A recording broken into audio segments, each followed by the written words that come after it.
So guys আমার পিছনে দেখতে পাচ্ছেন একটা অনেক সুন্দর ভিউ, আর এটা হচ্ছে ঈদগাহ মাঠ।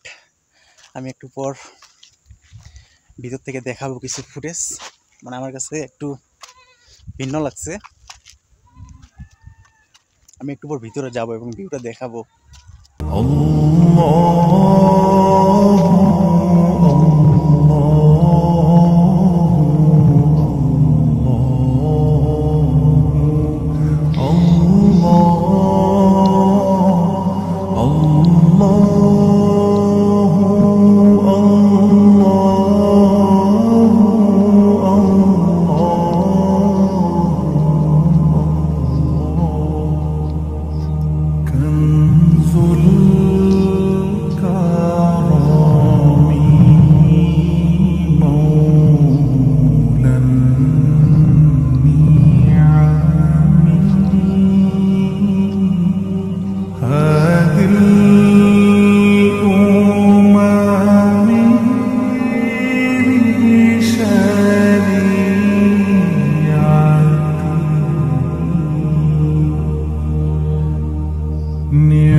তো গাইস ভিডিওটি ভালো লাগলে অবশ্যই লাইক করবেন, যারা ইউটিউব থেকে দেখতেছেন তারা চ্যানেলটি সাবস্ক্রাইব করে দিবেন, আর যারা ফেসবুক পেজ থেকে দেখতেছেন তারা ফলো দিয়ে সাথে থাকবেন। ধন্যবাদ সবাইকে।